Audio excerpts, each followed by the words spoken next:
அஸ்ஸலாமு அலைக்கும் வரஹ்மத்துல்லாஹி வபரகாத்துஹு. சஹாபாக்கள் வரலாறு பார்த்து வருகிறோம். அபூதர் கிஃபாரி ரலியல்லாஹு அன்ஹு இஸ்லாத்தை தழுவுதல்.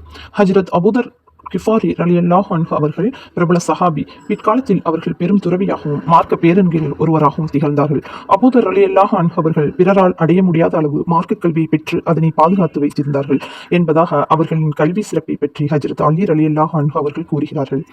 ரசூலுல்லாஹி ஸல்லல்லாஹு அலைஹி வஸல்லம் அவர்களுக்கு நபி பட்டம் கிடைத்த செய்தியை முதலில் அவர்கள் கேள்விப்பட்டதும், என்னிடம் வஹி வருகிறது, வானத்திலிருந்து செய்திகள் வருகின்றன என்று சொல்லிக் கொண்டிருக்கிற மனிதனையும் அவருடைய நிலைகளையும் நன்கு தெரிந்து அவர் கூறுகின்ற வார்த்தைகளை கவனமுடன் கேட்டு அங்குள்ள நிலைமைகளை பரிசீலித்து வர வேண்டும் என தமது சகோதரரை மக்காவிற்கு அனுப்பி வைத்தார்கள். அவர் மக்காவிற்கு வந்து நிலைமையை தெரிந்து கொண்ட பின் தமது சகோதரிடம் சென்று, நான் அவர்களை நல்ல பழக்க வழக்கங்கள் உடையவர்களாகவும் உயர்ந்த பண்புகளை போதிப்பவர்களாகவும் இருக்க கண்டேன். மேலும் கவிதையும் அல்லாத குறிகாரர்களுடைய சொற்களை போன்றும் அல்லாத ஒரு வாசகத்தை அவர்கள் கூற கேட்டேன் என்று அவர் கூறினார்.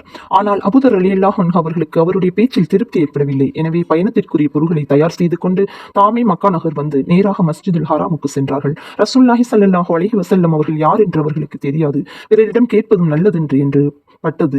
எனவே அன்று மாலை நேரம் வரை அவ்விடத்திலேயே இருந்து வந்தார்கள். மாலை நேரத்தில் அங்கு வந்த ஹஜ்ரத் அலி ரலியல்லாஹு அன்ஹு அவர்கள் அபூதர் ரலியல்லாஹு அன்ஹு அவர்களை கண்டு அவர் ஒரு வெளியூர் பிரயாணி என்பதை அறிந்து தங்களின் வீட்டுக்கு அழைத்து வந்து விருந்தளித்தார்கள். பிரயாணிகள், ஆதரவற்றோர்கள், ஏழைகள் ஆகியோரை கண்டால் அவர்களுடைய தேவைகள் நிறைவேற்றி வைப்பது அந்த புண்ணியவான்களின் இயற்கை பண்புகளாக இருந்து வந்தது.